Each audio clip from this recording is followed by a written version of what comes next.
নমস্কার। আজকের এই ভিডিওতে কলকাতা পুলিশে যে 225 জন ডাটা এন্ট্রি অপারেটর নিয়োগ করা হচ্ছে সেটির ফর্ম ফিল আপ আপনারা কী করে করবেন এবং যোগ্যতা কী কী লাগবে সেটি নিয়ে কথা বলবো। recruitment.kolkatapolice.org এই ওয়েবসাইটে এলে প্রথমেই আপনার সামনে এরকম একটি ড্যাশবোর্ড ওপেন হয়ে যাবে। এখানে দুটি অপশন আছে, একটা হলো নোটিশ আর সেকেন্ডটা হলো প্রসিড। প্রথমে আমরা নোটিশটা একটুখানি দেখে নেবো। এখানে নোটিশে কি বলা হয়েছে অ্যাকচুয়ালি দেখুন, এখানে একটা এমপ্লয়মেন্ট নোটিশ শো হচ্ছে যার নোটিশ নাম্বার 02/employment/ESTT 2024 8/3/2024 এই নোটিশটি পাবলিশ করা হয়েছে। এখানে যে পোস্টের কথা বলা হচ্ছে ডাটা এন্ট্রি অপারেটর 225 জনকে নিয়োগ করা হবে এবং এটা সম্পূর্ণভাবে কন্ট্রাকচুয়াল বেসিসে 16,000 টাকা মাইনে বা বেতন দেওয়া হবে। আর এখানে যোগ্যতা লাগছে গ্র্যাজুয়েশন থাকতে হবে এবং তার সঙ্গে আপনার কম্পিউটার অ্যাপ্লিকেশন জানা থাকতে হবে, মানে তার সার্টিফিকেট থাকতে হবে আর কি। আর তার সঙ্গে যিনি অ্যাপ্লাই করবেন তাকে বাংলা লিখতে, বলতে এবং পড়তে জানতে হবে এবং টাইপিং স্পিড তার ভালো থাকতে হবে। অনলাইনে অ্যাপ্লিকেশন প্রক্রিয়া শুরু হয়েছে 15 তারিখ থেকে। এবার এখানে যে 225টা পদ আছে তার বিন্যাস কী করে করা হয়েছে সেটা একবার এখানে দেখে নেব। জেনারেল পোস্ট আছে 100টা, এসসি 50টা, এসসি 14টা, ওবিসি এ 22টা, ওবিসি বি 16টা এবং ইডাব্লিউএস ক্যাটাগরি থাকছে 23টা। এজ লিমিট এখানে বলা হচ্ছে যারা জেনারেল ক্যান্ডিডেট তাদের ডেট অফ বার্থ হতে হবে 1/4/1984 থেকে 1/4/2006 মধ্যে এবং এসসি এসটি ওবিসি এ এবং বি এদের ডেট অফ বার্থ কী আছে সেটা আপনারা এখান থেকেই একবার দেখে নিতে পারবেন। আর এই ফর্ম ফিল আপ করার জন্য কোনো রকম অ্যাপ্লিকেশন ফি লাগছে না। নিয়োগ করা হবে, প্রথমে একটা শর্টলিস্ট তৈরি করা হবে, তারপর একটা রিটেন টেস্ট হবে, রিটেন টেস্টে পাস করলে ইন্টারভিউ, তারপর একটা প্র্যাকটিক্যাল টেস্ট হবে। প্র্যাকটিক্যাল টেস্টে যেখানে আপনার ইংলিশ টাইপিংয়ের দক্ষতা দেখা হবে, সেখানে মিনিটে 30টা ওয়ার্ড টাইপিং করার আপনার সক্ষমতা থাকতে হবে। সেই সঙ্গে আপনার যদি বাংলা টাইপিংয়ে সক্ষমতা থাকে সেক্ষেত্রে আপনি তো আরও সুবিধা পেতে পারবেন। ব্যাস এইটুকুই। এই নোটিশটা আপনারা অ্যাপ্লাই করার আগে পড়ে নেবেন। আমি এখানে অ্যাপ্লাই করার প্রসেসটা দেখাবো, সেই জন্য প্রসিড অপশনে প্রথমে ক্লিক করবেন। এখানে ক্লিক করার পর প্রথমে আপনাকে রেজিস্ট্রেশন করতে হবে। রেজিস্ট্রেশন করার জন্য রেজিস্টার নাও বলে যে অপশনটি আছে এটির উপর একবার ক্লিক করবেন। এখানে প্রথমে আপনার ফোন নাম্বার, তারপর আপনার নামটা পুট করবেন, তারপর এখানে পোস্ট যেহেতু একটাই আছে ডাটা এন্ট্রি অপারেটর এটাই চুজ করতে হবে। তারপর আপনার ক্যাটাগরি চুজ করবেন, জেনারেল না, এসসি না, এসটি না, ওবিসি। তারপর আপনার ডেট অফ বার্থ যেটা সঠিক সেটা দিয়ে এখানে গেট ওটিপি অপশানে ক্লিক করবেন। ওটিপি নির্দিষ্ট করে পুট করে দেওয়ার পর এখানে যে ক্যাপচাটা আছে সেটা পুট করে রেজিস্টার অপশানে ক্লিক করবেন। রেজিস্ট্রেশন প্রসেস কমপ্লিট হয়ে গেছে। এরপর আপনি যে ফোন নাম্বারটি দিয়েছিলেন সেই ফোন নাম্বারটা এখানে পুট করে গেট ওটিপি অপশানে ক্লিক করবেন। এবার আপনার ফোনে একটি ওটিপি চলে আসবে। ওটিপিটি নির্দিষ্ট করে পুট করলেই ভেরিফাই অ্যান্ড লগ ইনের অপশন চলে আসবে, এটির উপর একবার ক্লিক করবেন। এখানে সবার আগে আপনার রেজিস্ট্রেশন নাম্বারটি শো হবে, তারপর আপনার নাম শো হবে, আপনার বাবার নাম এখানে টাইপ করে দিতে হবে। আপনার জেন্ডার এখান থেকে আপনি সিলেক্ট করবেন, আপনি মেল না ফিমেল না আদার। আপনার ক্যাটাগরি এবং মোবাইল নাম্বার এখান থেকে চেঞ্জ করা যাবে না, অল্টারনেটিভ ফোন নাম্বার থাকলে এখানে দিয়ে দেবেন, অন্যথায় এই ঘরটা ফাঁকা রাখলেও চলবে।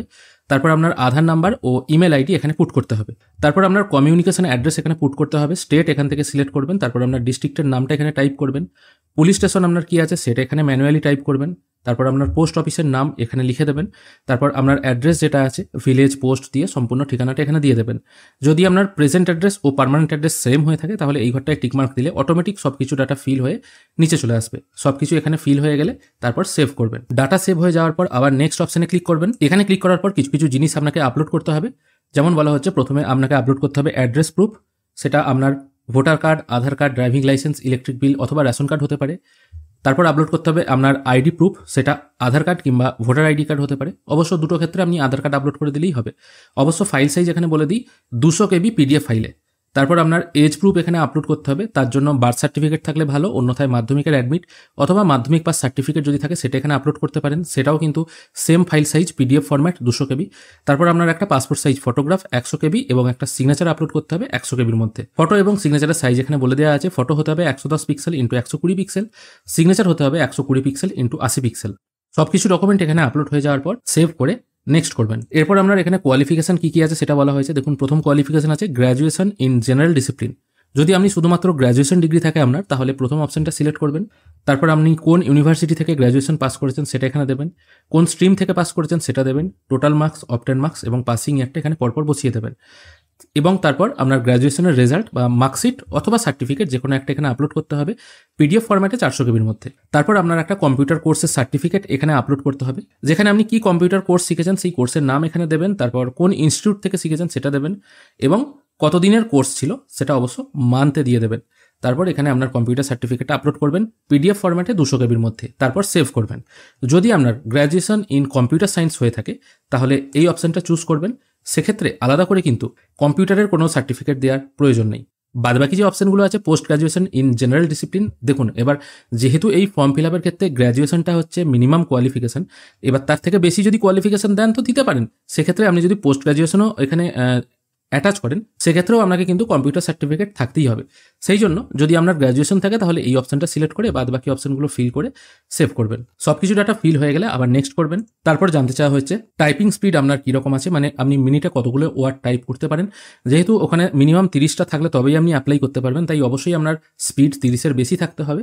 এখানে আপনার যেটা স্পিড আছে মোটামুটি সেটা দিয়ে তারপর আবার সেভ করবেন। এখানে সেভ হয়ে গেলে আবার নেক্সট অপশনটায় ক্লিক করবেন। নেক্সট অপশনে ক্লিক করার সঙ্গে সঙ্গে যেগুলো আপনি ফিল করেছেন সব কিছু এখানে শো হবে। একবার ভালো করে টোটাল ফর্মটা মিলিয়ে নেবেন। যদি মনে হয় সব কিছু ঠিকঠাক আছে তাহলে এখানে যে ডিক্লারেশন আছে তার নিচে 3টে টিক মার্ক দেওয়ার অপশন আছে, এই অপশনগুলো টিক মার্ক দিয়ে ফাইনাল সাবমিট করবেন। তারপর আবার ওকে করে দেবেন, তারপর আবার ওকে করবেন। ওকে করার পর প্রিন্ট অ্যাপ্লিকেশন বলে একটি অপশন শো হবে, এটির উপর একবার ক্লিক করবেন। এখানে ক্লিক করলেই আপনি যে অ্যাপ্লাইটা করলেন সেটা শো হবে এবং এই ফর্মটা আপনার কাছে রাখতে হবে। যখন শর্ট লিস্টেড হবে বা পরীক্ষার কল লেটার আসবে তখন কিন্তু এই ফর্মটা দিয়েই আপনার সমস্ত কিছু ডাউনলোড করতে হতে পারে বা এই ফর্মটাও ভবিষ্যতে কাজে লাগতে পারে। আশা করি আপনাদেরকে বোঝাতে পারলাম কলকাতা পুলিশে যে কন্ট্রাকচুয়াল বেসিসে 225 জন ডাটা এন্ট্রি অপারেটর নেওয়া হচ্ছে সেটার ফর্ম ফিল আপ আপনারা কী করে করবেন। আশা করি ফর্ম ফিল আপ সংক্রান্ত সমস্ত তথ্য দিয়ে আপনাদের সাহায্য করতে পেরেছি। যদি কোনো রকম অসুবিধা থাকে অবশ্যই কমেন্টে প্রশ্ন করবেন, আমি চেষ্টা করব আপনাদের সমস্ত প্রশ্নের উত্তর দিয়ে সাহায্য করার। ভিডিও দেখার জন্য অসংখ্য ধন্যবাদ, ভালো থাকবেন।